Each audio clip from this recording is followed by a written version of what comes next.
Hello and welcome to Fantasy Talk. This is Chase, and I apologize for being out for a couple weeks. I had life happen to me. So hopefully I'm back pretty consistently now. I may only upload one video per week just to kind of maintain my sanity. But really excited to come back and talk about Rhythm of War by Brandon Sanderson, book 4 in the Stormlight archive.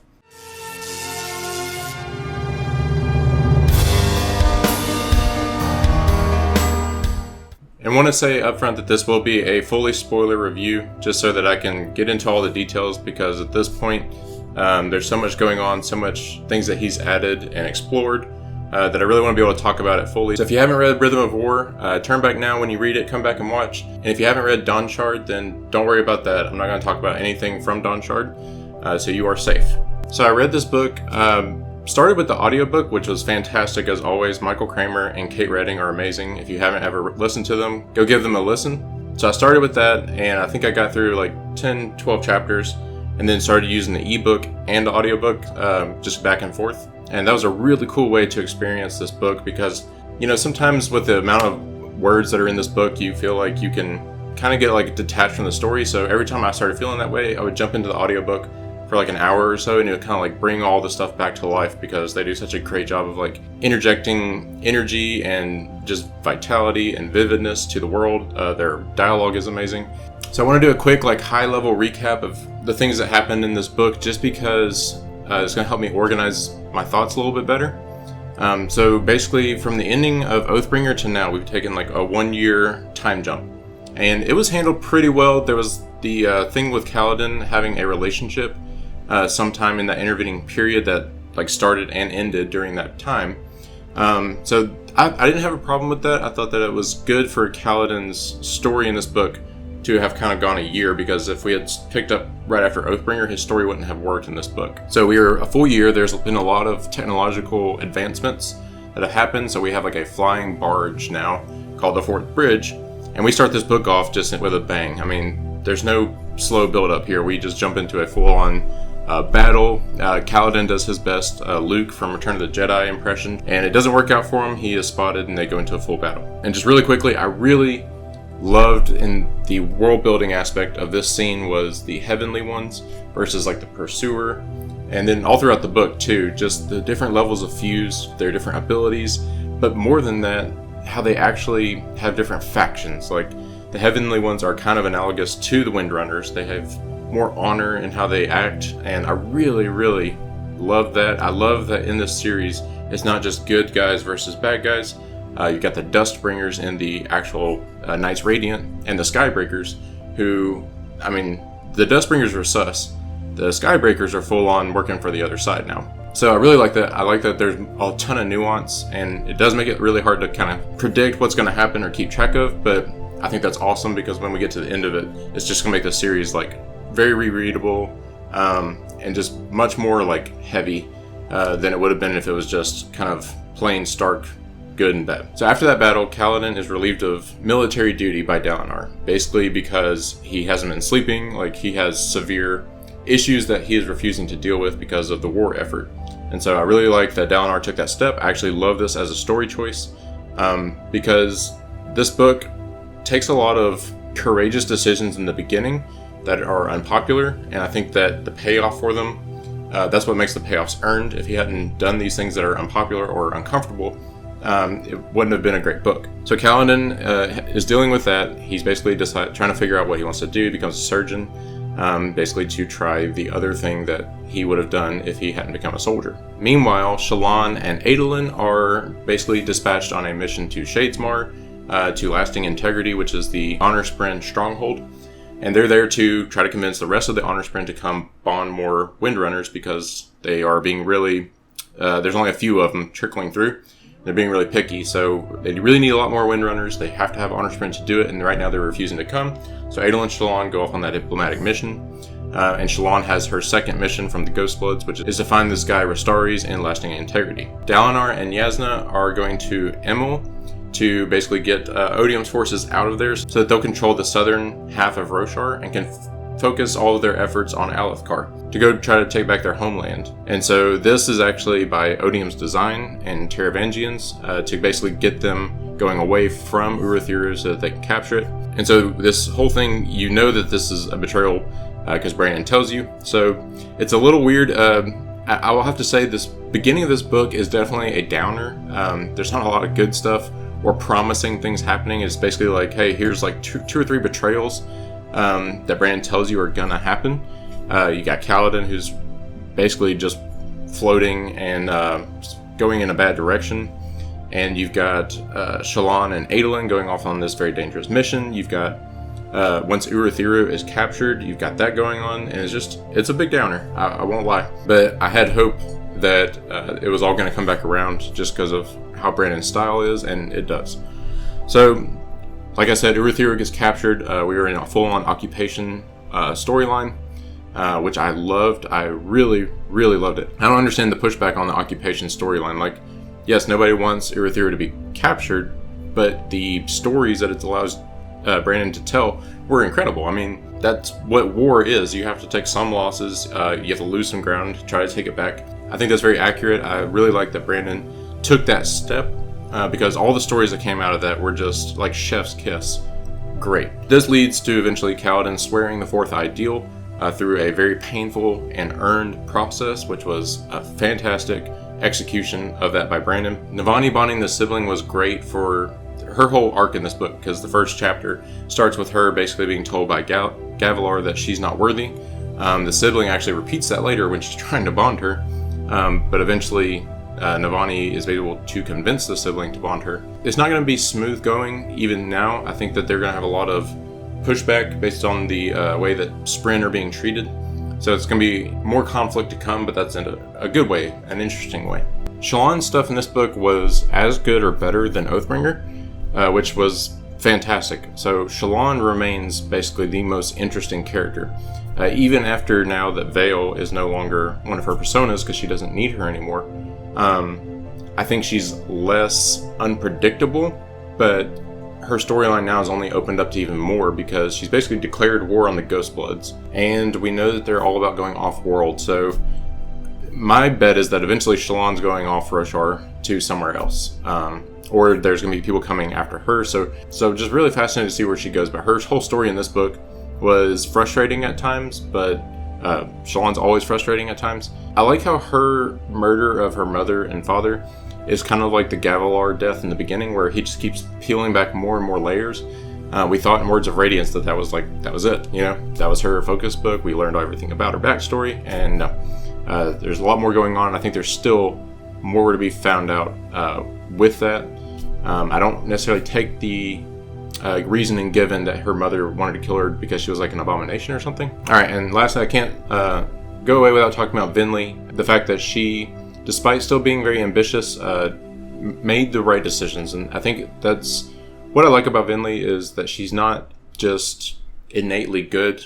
She has to really consider these things. She still has these thoughts that's like, hey, you could do this over here for your personal gain. And then she kind of has to shut that down and make the right decision by wrestling with her own mind.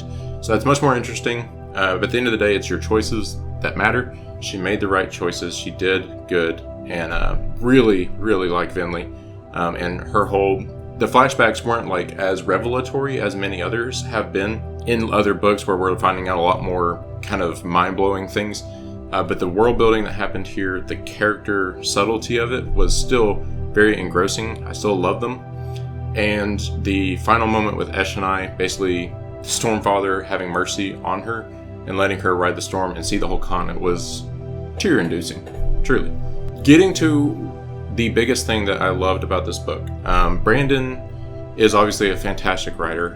He has a certain vision that he wants to accomplish, and he has a certain style, and he's going to be who he is because, you know, I think he's talked about in the past when he tries to write differently from his natural inclinations, it doesn't go well for him. So I do respect that. I have gotten past wanting him to be something that he's not.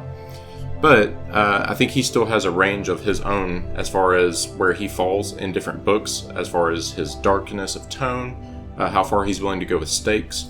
So for instance, Mistborn Era 2 is my least favorite of his work because of the stakes, not because of how epic the story is, it's because he walks back a lot of stakes where this happened, and then he's like, oh no, they're fine. And it doesn't sit well with me. It feels like you're trying to have your cake and eat it too. Like you want the emotional payoff of a moment and want them to cry, and then all of a sudden you bring them back like it's a Marvel movie or something. I don't love that. If you like it, I understand, but I'm happy that at least in Rhythm of War, he didn't pull his punches. Teft is dead.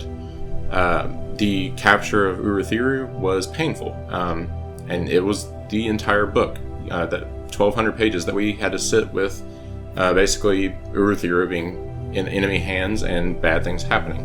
Kaladin being relieved from military duty was not a popular choice.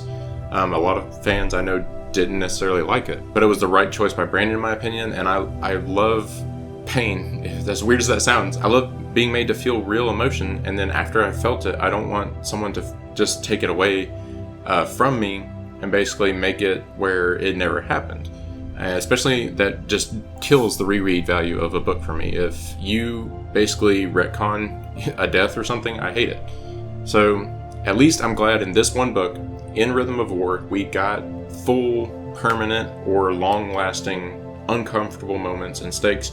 And it's fine that Kaladin swearing the fourth ideal is not him walking it back. It's he went through all the pain that we had to be there with him for and experience. And then when he is able to swear that fourth ideal, that's what makes it earned.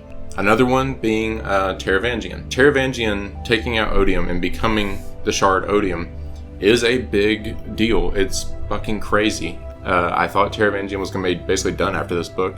Or if not, that he was just going to be left to kind of be off in the background, like Dalinar was going to leave him alive to see what he had done or whatever. But no, he is now a Shard, and the most dangerous Shard in the Cosmere that we know of. That just opens up so many implications. It's a huge move by Brandon. Taravangian is going to be the much more dangerous one because he is less bound by the Shard's intent, but he is also a little more crafty, a little more human, more aware of the current people's psychologies and things. So there's so many things that he can exploit that Reyes couldn't. And the last thing is, in the very final scene of the book, Wit losing a lot of his stored breaths that were storing a lot of his memories. So we don't know what memories he lost. That is a huge moment. I cannot even fathom how Wit's memories being gone, or at least some of them, is going to affect things. But when you talk about how this book is making the Cosmere connections the biggest they've ever been, and the amount of knowledge that Wit has about the Cosmere, him losing any of that is a critical blow. And I believe that Taravangian said, I'm going to take these from you. So I believe that means that he will have Wit's memories. So that is terrifying. Moash, I felt, was one of the more intriguing villains because he's not mustache twirling evil. Moash was still very conflicted. He gave away most of his pain to Odium, but the thing that still gets him is the fact that Kaladin is still fighting. And he can't stand knowing that Kaladin is fighting through all of his depression and everything that's happened to him, and Moash turned tail so easily that it destroys him. That's why he wants to bring Kaladin down so badly. He wants him to jump off in that chasm so that he can stop feeling this guilt. Because if Kaladin quits, if the best of them quits, then it's okay for him to have quit. I love that so much, that he's still basically torn apart, that he didn't get what he wanted by going over to Odium's side. He still has as much pain as ever, because if you have a single pain, it doesn't matter how many you have, that single one is still going to drive you nuts. That's basically why I love this book so much. I want to talk about a few more things, but as far as just a book, you can't really, talking about this with some friends, you can't really look at these books anymore as single books. They still need to complete and follow a structure and be kind of self-contained a bit, but Rhythm of War, more than any other Stormlight book, is not about just Stormlight anymore. The amount of Warbreaker connections, the word mist was said so many times that I had to flag them all on my Kindle, okay, what's going on here? The fact that Brandon has said that book 4 of Wax and Wane has to come, that it is imperative that it comes before Stormlight 5. I don't think that's just publishing schedule. I think that there are things that are going to be required knowledge from Wax and Wane that impact Stormlight 5. The amount of stuff about going off-world, the Ghost Bloods, this book is no longer just about Stormlight. But even so, I thought it was the best Stormlight book. The pacing, while again not always important in a series of this magnitude, kind of like Wheel of Time, still the pacing was great. And when I say pacing, it doesn't necessarily mean fighting and action. It means interesting things that give you a sense of progress consistently spaced throughout the book. And there were so many reveals, so many discoveries, implications, connections to other universes, and then also, of course, great action sequences, great character moments that I felt pulled through the story very well. Even when, Adolin goes missing for a whole chunk of the book, and then Kaladin goes missing for a whole chunk of the book, I didn't care. There was so much going on with everyone else. I knew that they were over there. They're going to come back into the story. The only thing I'll say that I thought was handled a little clunkily was some of the exposition. Felt like Brandon had just been holding this stuff for years and years and years, and was just ready to spew it all onto the reader. So there's a couple parts where it was unnatural conversation, especially with Zahel or Vasher talking to Kaladin was one. A couple with, I believe, Navani and Rabonio. But it didn't really bother me. I was getting the answers I wanted, and at this point, that just kind of is how it's going to be going forward. Is Brandon needs to tell you this stuff, and he can try to weave it in some kind of long, complex thing, or he can just go, bleh, and you get it. So things that had implications. First of all, Rabonio was one of the best characters in the book. I don't know how I talked about her yet. She was fantastic. Her whole thing with her daughter, her relationship with Navani, I love those two together. And she was perfect for the Urithiru storyline because if anyone had come in like the Pursuer, it would have just been over. He would have executed everyone, put everybody into slavery, and we would have been done. So Rabonio had to be there. But the discoveries that she and Navani made regarding Lifelight and Warlight and Towerlight, the Rhythm of War, which was just a beautiful moment when they hold hands and sing, one of the best moments in the whole freaking Stormlight archive, in my opinion. The biggest implication that I got was the Voidlight and anti-Voidlight, Stormlight and anti-Stormlight, and all this kind of stuff, killing Spren. This is going to make the war a lot different, and I could see them developing basically the equivalent of nuclear bombs, which maybe not in the next book, but I'm terrified that one city in Roshar is going to basically get nuked by one of these basically matter, antimatter, light, anti-light things. And then when looking forward, I'm looking at Mistborn space. Are we going to have Stormlight nukes being shot out in space and go full on sci-fi Ender's Game level nukes being shot at planets and stuff? So to basically wrap up, I really love this book. Every character I thought was handled expertly. There were some that didn't get as much time as others, but that's just going to happen in these books at this point. The in-game things that happened in this book that completely change the entire structure of the story going forward. I think the next book is just going to be completely batshit crazy from the jump. And I have a feeling that this is going to be the end of the Singer and human major conflict. I think they'll still have some friction, but I feel like the next book is going to kind of wrap all this up in this first arc. And in arc number 2, we're going to be doing something different, have a different conflict. I don't think we're going to be having Singers versus humans going forward for all 10 books. Very excited to see where it goes. I'm kind of excited to take a break from the Cosmere. It's been really enjoyable reading the entire Cosmere over the last year. Obviously, the Wheel of Time and his Wheel of Time books as well. But it'd be nice to get a break from them and go explore some new authors, some older authors that I've never read, and super excited about it. So let me know what you thought of Rhythm of War. And if you have not subscribed to my channel, hey, go ahead and subscribe. That way, every time I post a video, you'll get a notification, and that's basically it. I will see y'all next time. Y'all have a great day. Peace.